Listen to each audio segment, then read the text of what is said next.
Hi, it's Welding Machinery Ireland here, and we are going to do a product video on the proMIG250. It's a 250 amp single phase 220 volt inverter welder which can be used for MIG welding, TIG welding and MMA arc stick welding.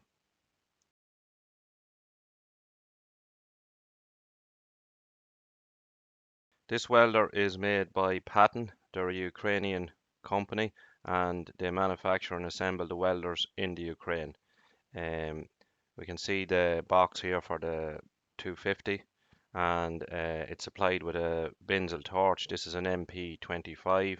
It's a 250 amp MIG torch with a Euro connector, swivel head on it, and it's air cooled. It's a 4 meter long cable.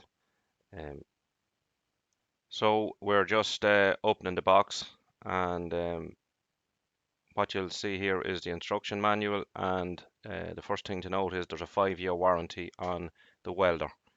Um, there's a strap which you can use when you are arc welding, and that's the arc welding cables, the electrode holder and the earth clamp, and again it's Binzel. So just taking out the welder here, you can see there's two units. You have the power source on the left hand side, and on the other side you have the wire feeder. Um, it's a compact little unit. The handle can be used to lift both devices. So we're taking off the power source here, and you can use it for TIG welding and arc or MMA welding, and you can purchase it on its own to begin with, and then you can purchase the wire feeder separately. Um, as you can see, it's a mobile device.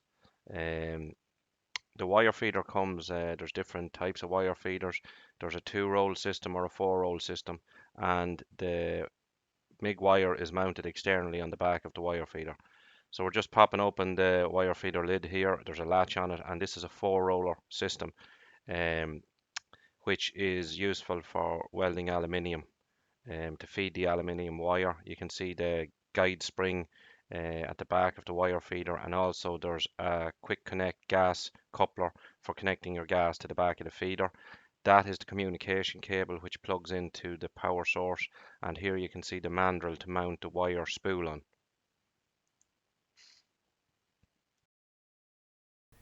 So here you can see the arc rod electrode. It's Binzel, and also the plug-in mandrels or sockets. As you can see, the cable is flexible. There's a good heavy cable with the electrode holder. This is the torch again, the MIG torch. Um, it has a push-on nozzle, and it's an air-cooled torch as we discussed. It has a contact tip holder, and it also has a ceramic diffuser. There's a swivel attachment on the end of the nozzle for increased mobility, and here is the Euro torch connector to connect the torch to the wire feeder. The torch has a 4 meter long cable as we discussed, and next we're going to look at installing the wire spool, the MIG wire spool on the wire feeder mandrel. The wire feeder can take a 15 kg wire spool, and the mandrel is slightly angled so that the spool is retained and there's less likelihood of it falling off the mandrel. We have connected the communication cable and the quick coupler gas connector, and now you can see the 4-roller wire feeder. There is 2 roller adjusters, and you can see the wire feeder motor here as well. The 4-roller wire feeder, the parts are made to a high tolerance. You can see the rollers and the gear drives here. And there's various rollers for the different wire sizes. This wire feeder ensures that the wire is fed smoothly to the nozzle, and is particularly beneficial where you have longer torch cables, or where you're feeding aluminium, which is a very ductile, soft welding wire and can deform. Again, here are the different wire rollers for the different size wire. So next we depress the button on the gun and also press the button on the wire feeder in the front of the panel, and that feeds the wire through the 4 roller feed mechanism, drive mechanism, and when the wire comes out at the contact tip holder, we release the trigger and take our finger off the button on the wire feeder. What we do next then is we screw on the contact tip and we push on the spring-loaded nozzle. One of the key benefits of the 4 roller system is that if you have an extra long welding torch cable, say 10 meters, it feeds the wire through the torch more smoothly, and also for aluminium there's less chance of damage to the wire as you can reduce the feed roller pressure because there are more drive rollers, so it's very good for aluminium MIG wire. I have a brief look here at the digital displays on the power source and the wire feeder. As you can see, when you turn it on initially, the power source will read the voltage and the wire feeder will read the wire speed in meters per minute. And we're just going into the wire feed menu, and you can see that you can select the various functions. The wire speed is increased using the positive and negative buttons on the front of the wire feeder, and then we can use the wire installation to push wire into the nozzle. You have the 2T and 4T latching indicator, and again we're selecting the menu to pick the voltage setting, so that allows you to adjust the voltage at the wire feeder, which would be useful if you had the wire feeder mounted on a small pillar jib crane away from the power source. So again, we're just changing the latch settings on the welder, so you can have it that when you press the button, it'll continue to weld, and then when you press the button again, it'll stop welding. So you have things like you have additional settings like um, your ramp up voltage, your post and pre-purge as well. We're not going to get into any great detail on that at the moment, but we're looking at the power source here, so you can see we're on voltage, so it's easy to adjust the voltage up and down. Again, you can use the mode button to switch between MIG, MAG, TIG and MMA. So and then you use the menu uh, button to look at the various functions for each welding type. So we're in MMA here, arc welding, and we can set the hot start from 0 to 100%. We can set the arc force and the threshold voltage of the arc source, short arc. We can have a pulse on the MMA, which is useful for stick welding aluminium, and we can set the frequency of the pulse and the durations. Um, Again, we can go into TIG mode and we can look at the typical settings for TIG. You have latch on the torch, you have your pre-gas flow in seconds, post-gas flow, your primary current, um, and ramp up time, ramp down time. You can have a pulse function on the TIG, and you can have the frequency of the pulse and also the duration of the pulse. So finally, we're going back to the MIG, and you can set your inductance for MIG welding. You can have the post flow and pre-flow times for your gas, ramp up and down voltages, um, your pulse, either on or off, the frequency of the pulse and your duration, which is very good for pulse welding. If you're overhead welding or uphill MIG welding or welding aluminium, the pulse function allows you greater control on the heat.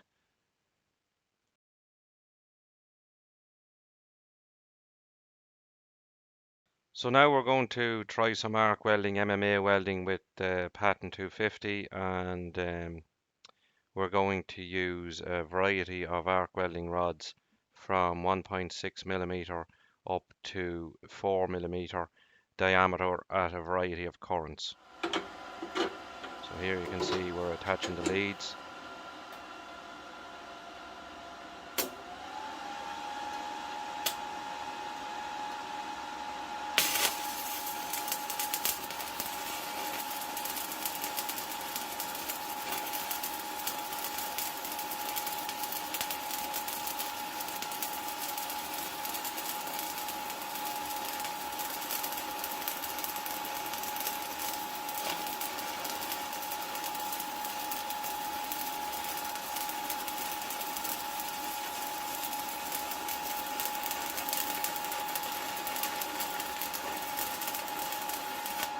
So here you can see the result for a 1.6 millimeter diameter rod at 30 amps.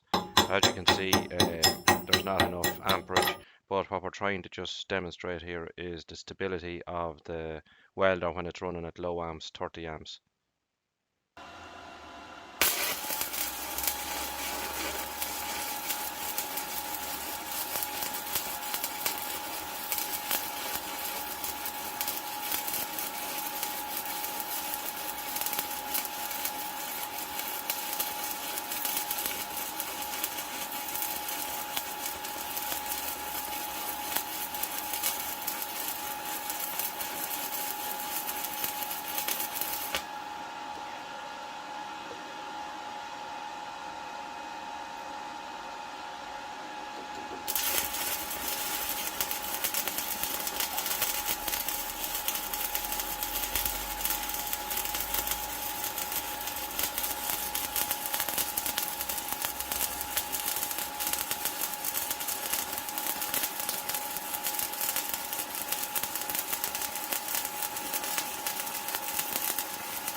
So we see the welding result here when we use a 2.5 millimeter diameter electrode at 70 amp and 50 amp respectively.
So with the weld slag removed, we can see the results for the 3.2 millimeter rods at 90 amp and 120 amp. Um,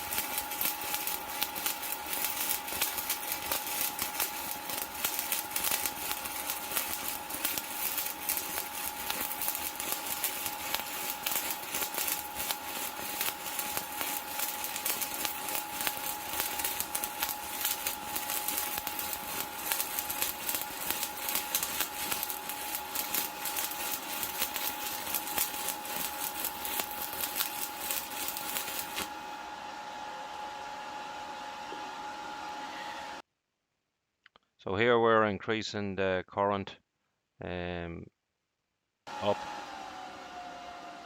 to 160 amps.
So here we can see the result of the welding using a 4mm electrode at 160 amps and 120 amps respectively.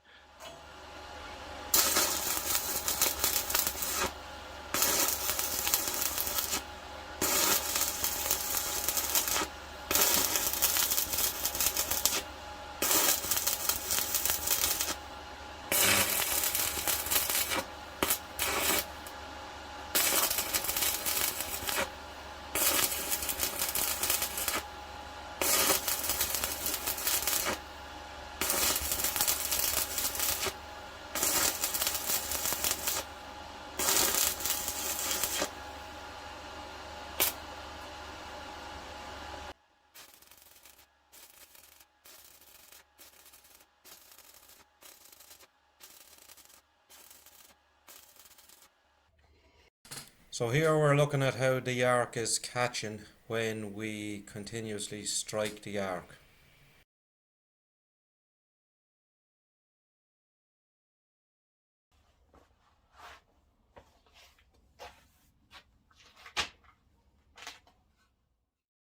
We're going to try some MIG welding with some 1mm plate.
Now we will look at a 2mm thick plate and we'll do a fillet weld.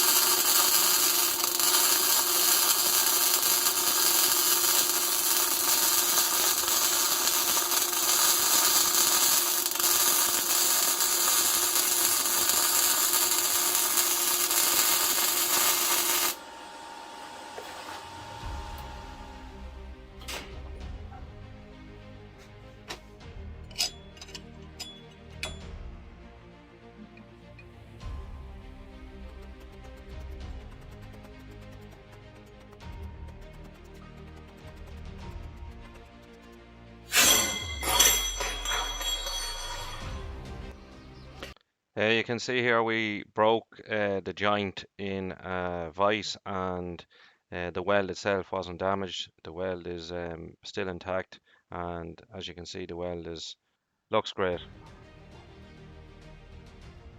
We're going to take some 7mm thick material now and weld it.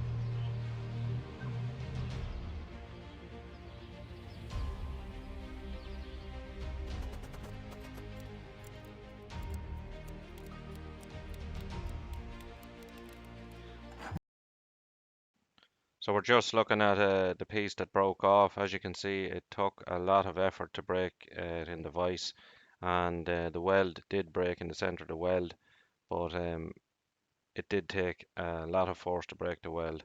So we're happy with the weld strength.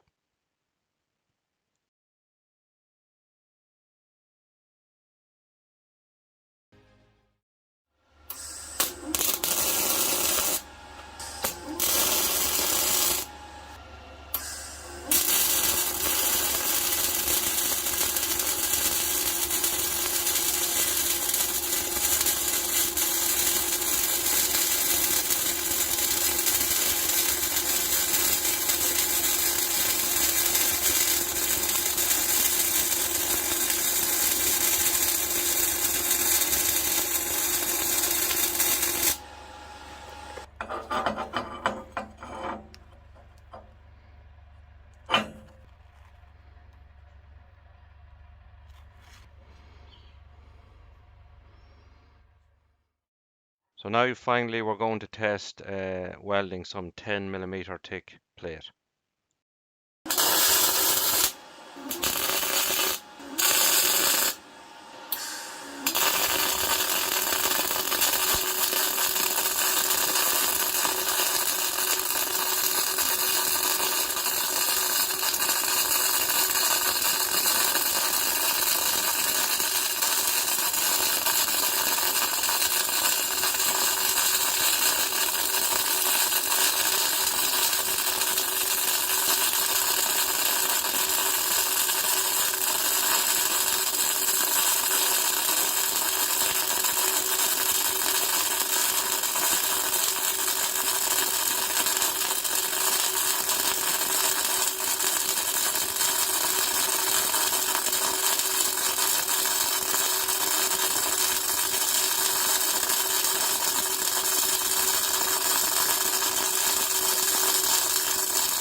So there we have it. That's the proMIG250 PSI welder. We hope we've given you a good introduction to it and that you have seen that it's a very mobile and compact device, um, and that it's well made to a high standard, and that the welding quality is very good and consistent.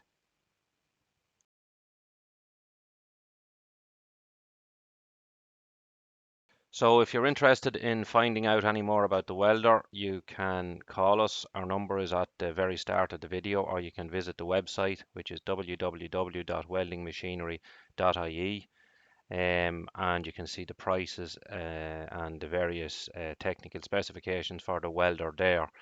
So thank you for your time, and hopefully we'll hear from you shortly.